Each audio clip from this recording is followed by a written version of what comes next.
Good morning and welcome to StudyIQ. I am Prashant Mavani. I hope you all are doing good, my dear friends. Today is 2nd March 2020. Day is Monday. Beautiful Monday morning. I'm sure you all have enjoyed your weekend, dear friends. Today we have two items on one topic. The topic is USA Taliban agreement. So we have this article, a deal that increases uncertainty, and the second one is a big bad deal. What it is all about, we are going to go through it in detail, history, the current scenario, the future interest of India, and so many things. But before that, I have a good news for you. Good news is that at present, big holy sale is going on all our pen drive and tablet courses. So basically, you will get flat 70% discount on all our pen drive and tablet courses.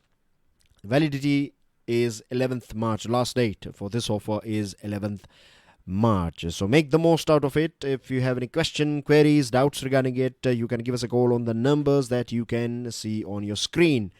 To download the PDF of today's lecture, you have two sources. Please make sure that you share this lecture with other students. Hit the like button if you have learned something from today's discussion. And please don't forget to subscribe to our YouTube channel.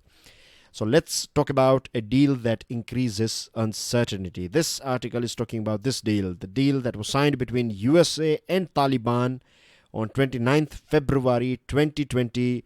And this was signed in which country? This is a question for you guys, right? Give me the name of the country or that particular city in which this deal was signed between USA and Taliban. Now, first of all, let us locate where Afghanistan is, right? So as you can see on your screen, this dark orange color country represents Afghanistan. You can see here a tiny portion of Afghanistan's land boundary is with our Kashmir, and then it has a very tiny border with China as well. Clockwise, starting from 12 o'clock, it shares its border with Uzbekistan, then Tajikistan, then you have China, India, Pakistan, a very long border with Pakistan, then you have Iran, and then you have Turkmenistan. Afghanistan is a landlocked country. The capital of Afghanistan is Kabul. I'm sure you'd be aware about this thing, and there are so many things associated with Afghanistan. We are going to talk about it in detail. So this deal, why this deal is labeled as it can increase uncertainty. The thing is that it leaves the most important issue unresolved. Like, what is going to be the relationship between Afghanistan government and Taliban after this deal? What will be the name of their future relationship, right? Things are not that easy in Afghanistan, and as per USA, as per Afghan government and Taliban, Afghanistan government and Taliban, they are going to have a series of meetings starting from 10th March 2020, but it is widely said that the peace is doubtful, durable peace is doubtful because, see, first of all, when it comes to future of Afghanistan, when it comes to issues through which Afghanistan is going, right, this Taliban, party A, you can say Taliban, and then you have this government of Afghanistan, they are not on the same page. Their inability of these parties to speak in one voice, or their stand is not, they are not on one page, basically. Their views are different. They see world from different angle. Then they have disunity in government as well. A few days ago, we were talking about this victory or this election result of Ashraf Ghani. Means the latest election result declares Ashraf Ghani as the winner of election. But the opposition leader, Abdullah, he is not happy, or he is not convinced or satisfied with this election result. So he said that he is going to form a parallel government. Now, can you imagine that when you have in government itself, if you have this fissures, if you have these cracks, then how you are going to take a strong stand in front of Taliban whenever you will be on your table, on table having a discussion with Taliban, then government is not going to have that much weight because there's fissures within government. Ashraf Ghani, this same thing happened a few years ago as well, and I'm sure you remember a few days ago we were talking about this thing, and I told you that USA at that point of time, four years ago, USA played a role of mediator when at that point of time it was decided that Ashraf Ghani will be the president of this country and Abdullah will be the head of the government. But now Abdullah is not happy with the results. So this is a big problem. So far, this one is the first problem, inability of both. When I say both, I'm talking about Taliban and Afghanistan government to be on the same page. The second thing is disunity in government. Then you have another angle as well. If you go a little bit deep in Afghanistan's society, in our society, when I say our, I'm talking about India, right? In India, we have this caste system. I'm sure all of us are familiar with how caste system works in our country. So in Afghanistan, you have these ethnic groups.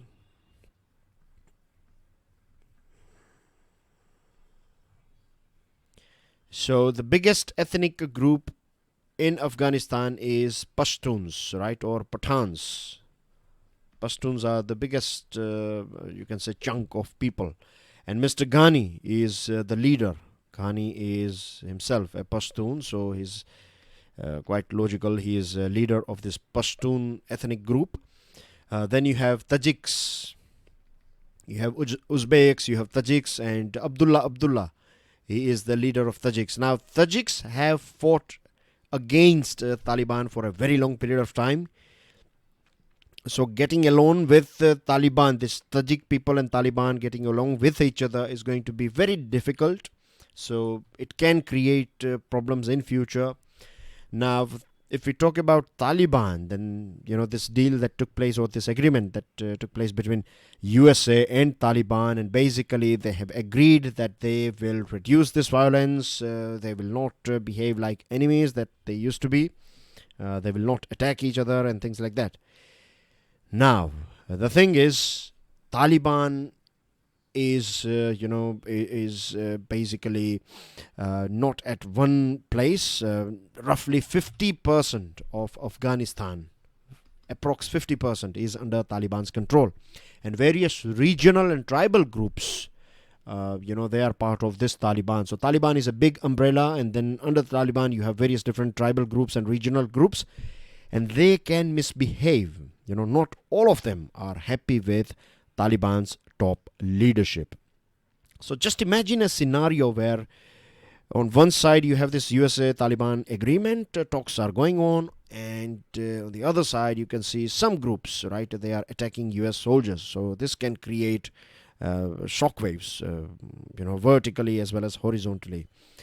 So Taliban has pledged not to allow any terrorist organizations such as Al-Qaeda or Islamic State to operate from the territory it controls. But as I told you, right, this is going to be a problem because it has various different tribal groups, and they are spread across various different regions of Afghanistan. Mr. Trump's main goal, now Mr. Trump is also, not that far from election November 2020 is a presidential election month of for this USA, and Mr. Trump wants to win this election, of course. So he wants to demonstrate this thing that USA has sorted out things with Taliban.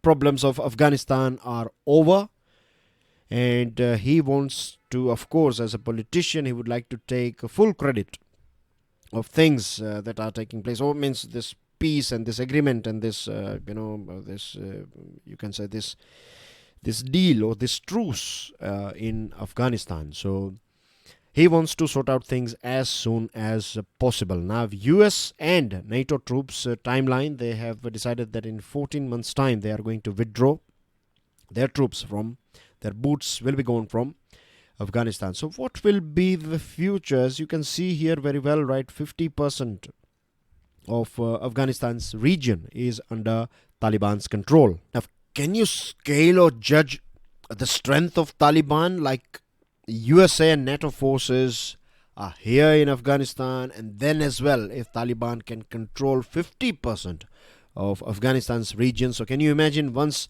these troops, once they are gone, what will be the situation of Afghanistan? As far as India is concerned, right, India has a major stake in the stability of Afghanistan. We have Pakistan angle as well. then India has invested considerable resources in Afghanistan. We have created this India-Afghanistan friendship dam. Then you have this Parliament of Afghanistan that is been built by India. Then you have so many development projects going on, hospitals, schools. We are training their forces, their police personnel, their civil servants, and we are doing so many things. And we have been doing it for a very long period of time now. And we have been doing it because we want to see peaceful Afghanistan. We want to see an Afghanistan that is progressing, and people living peacefully. So, but this is going to be a bit of problem because it is said that and widely believed that Taliban is basically controlled by Islamabad. And when I'm saying Islamabad, if we if we pay attention, or I would say if we can, the real analysis would be Rawalpindi and not Islamabad. The reason I'm saying is because Islamabad is government, but I would say it is more ISI, that is Inter-Service Intelligence, and the army of Pakistan that is controlling or having a very good control on Taliban. So things are not going to be that easy. Now, the second one, a big bad deal. So after this 9/11 terror attack, a few weeks after itself, USA entered Afghanistan back in October 2001.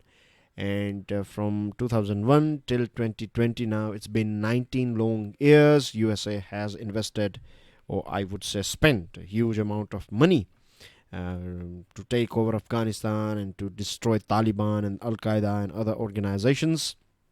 So many soldiers have lost their lives, and it's been, huge amount of time, energy, and so many things, emotions and love, and so many people have died, and mistakes, good things, so many things.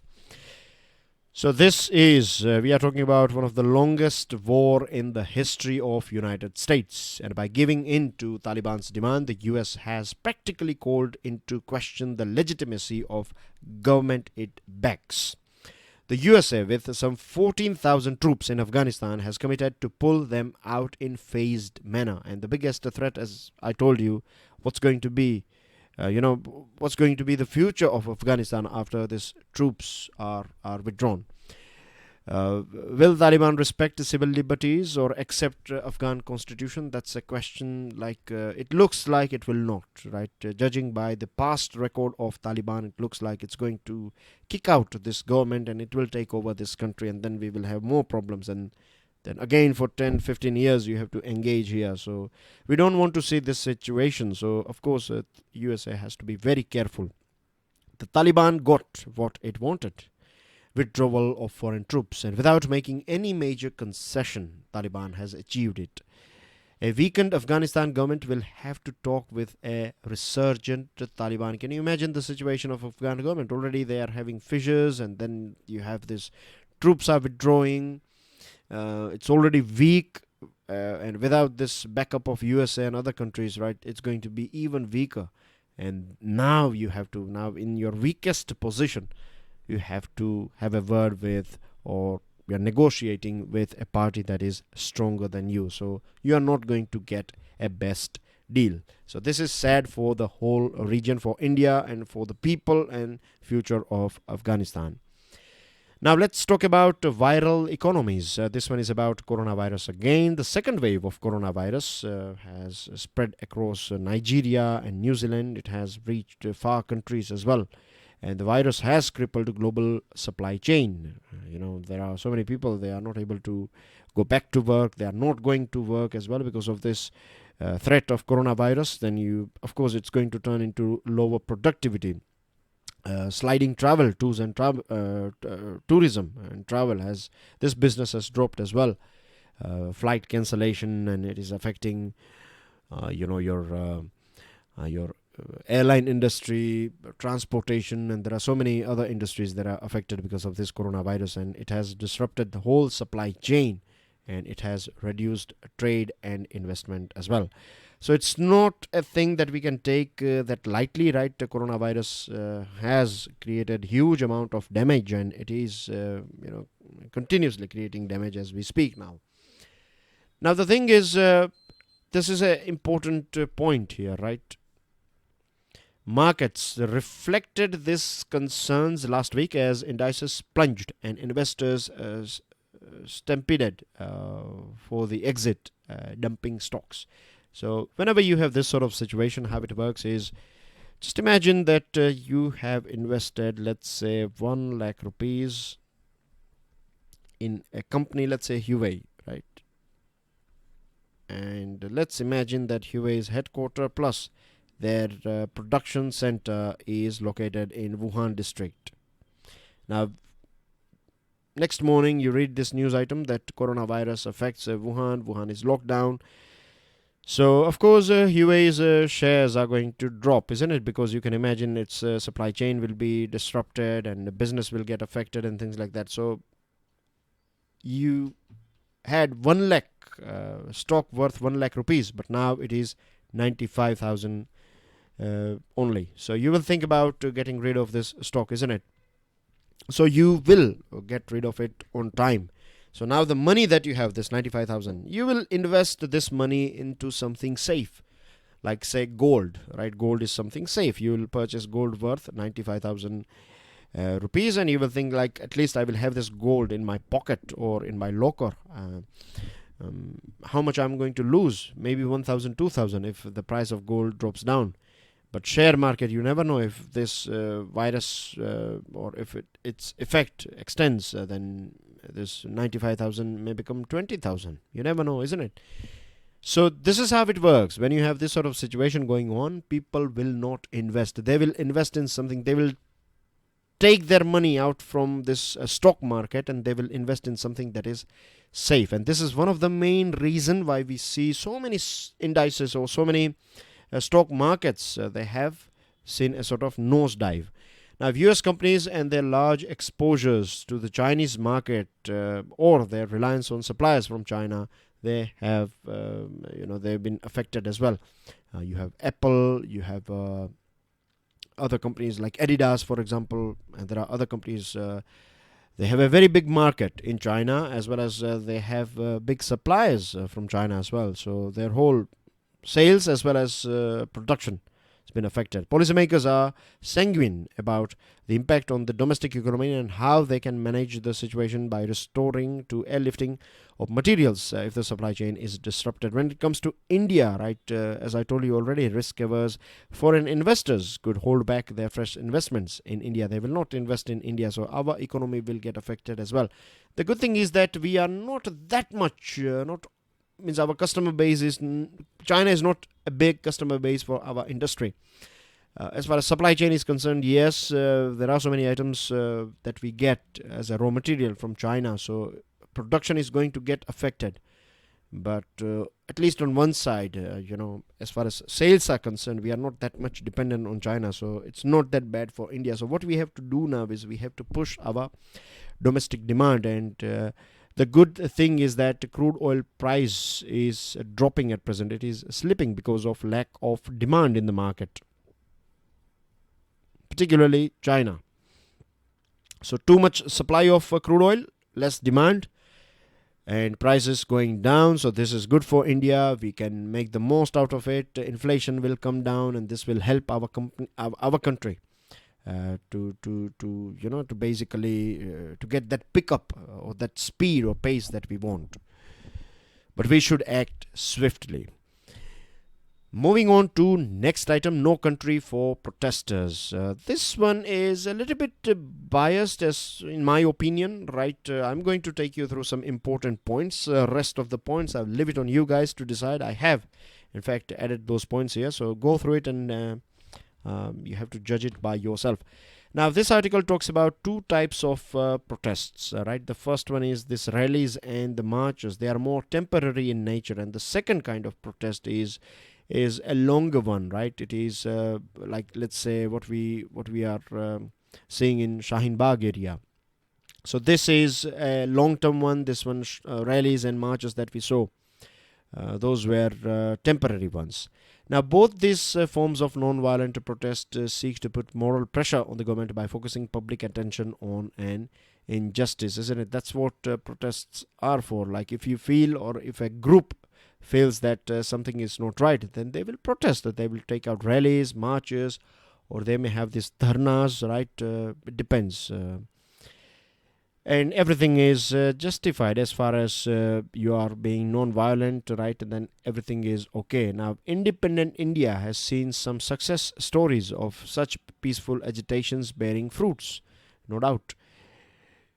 Now, here you find 2 points. Now, these 2 points, I'm going to read it out, but I will leave on you guys to decide whether this is right or wrong. The institutional checks and balances between executive and the other arms of the state have become more susceptible to communal polarization. Now, this line is basically saying that the whole machinery of government is basically pro-government nowadays. So that is one of the main reason why they are not agreeing with this NCERT protesters. And there is a polarization in government. That's what this article is saying. I'm not saying this is my opinion. I will leave it on you guys to decide. So basically, for few groups or for a chunk of people, right, this NCERT protest is a good protest. For the government, it is a bad protest. Those who are supporting government, for them, this pro-CAA protest is a good one. And NCERT is bad one. So it all depends on which side you are, isn't it? The most important thing is that we have to ask this question to ourselves, that are we ready to have a debate? Are we ready to have a chat? What are the doubts that we have, right? Can we solve these doubts? Can we if there is a rumor or if something people are not happy about, so is government ready to talk with us? And if yes, then we should have a chat, right? When I say we, I'm saying as people of our country. We need to have a chat, and with the help of discussion only, we can solve these problems. And violence and all these things are not going to help anyone. Means, I do understand it's easy to speak now, right? Sitting in a very far place, it's easy to speak, but just imagine those people who have lost their lives, those policemen, those people or citizens of Delhi who have lost their lives, and not only them, right? Their loved ones, the next of kin. Like, just imagine their situation. So violence is not going to bring happiness, right? We have to have a chat, and we have to discuss this thing. If you are not happy with CAA, then as well we need discussion. If you are supporting CAA, then as well we need discussion.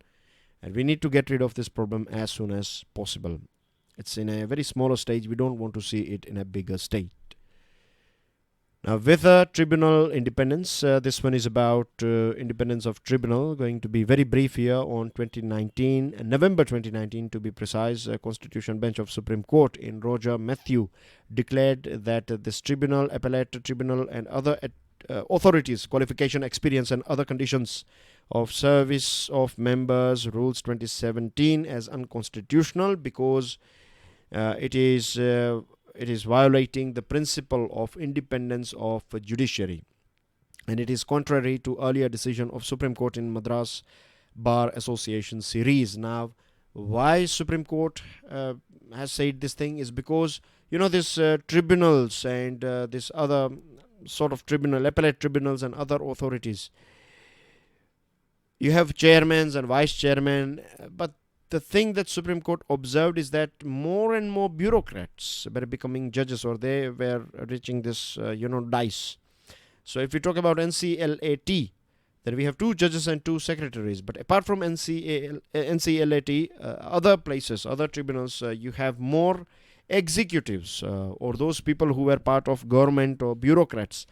Government is making them judges, and the decisions, then you can imagine, is going to be pro-government. So this is something that is not acceptable. In Madras Bar Association 2010, the Supreme Court explicitly held that only judges and advocates can be considered for appointment as judicial members and not civil servants or retired civil servants.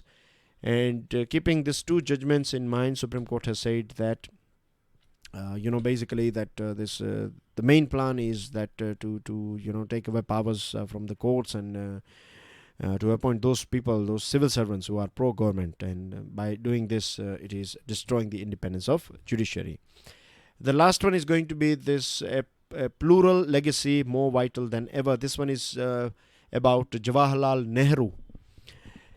So when our country was formed back in 1947, we got independence, and in 3 years' time we got our constitution. So what India opted for was a democratic country, right? India is now a vibrant and alive electoral democracy. I'm not saying we are in a perfect state, but we are getting there slowly, right? Things have improved. If you see from 1950 or 47 till now, you will see there has been a constant incremental change took place. Sometimes radicals, sometimes incremental, but we have seen positive changes so far in our country.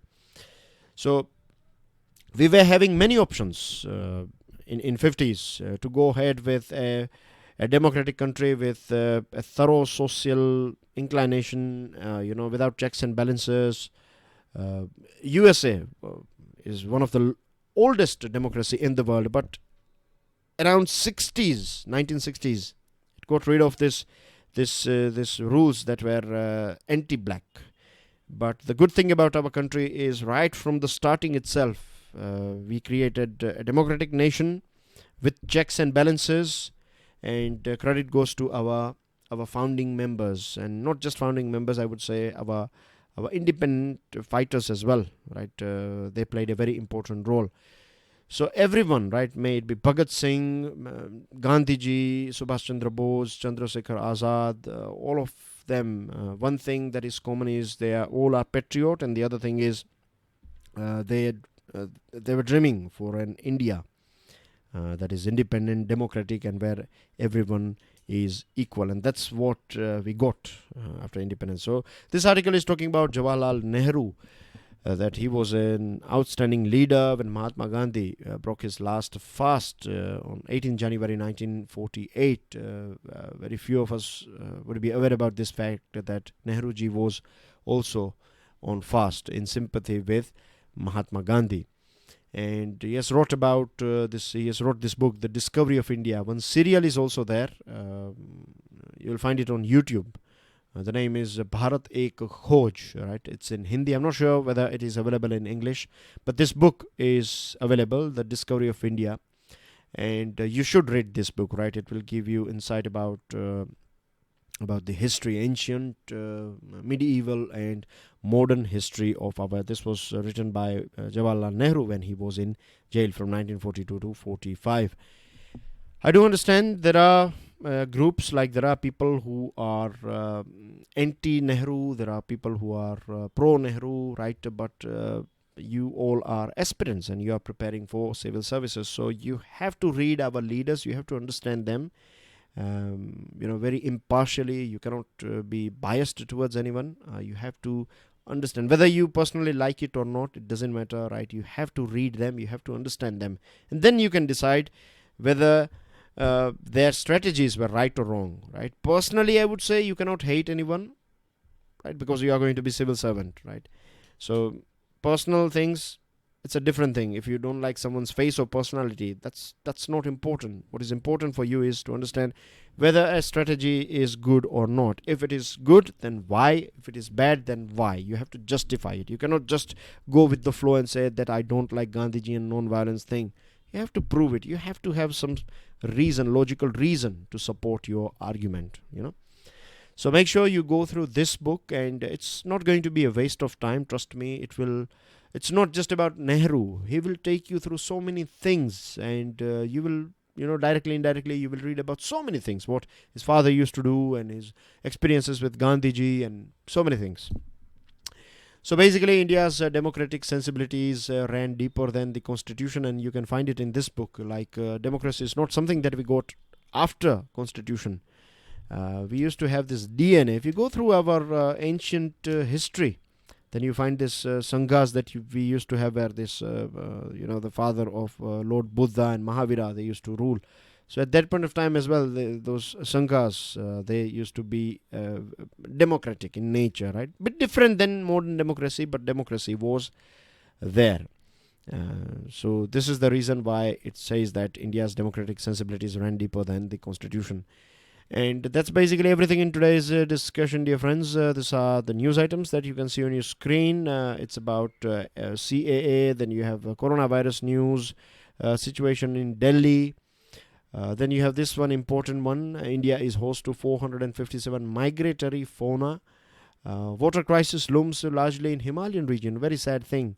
And the Foreign Secretary is going to visit Bangladesh. Can you give me the name of our Foreign Secretary in the comment section? And that's basically everything in today's discussion. Thank you very much. God bless you all. Jai Hind.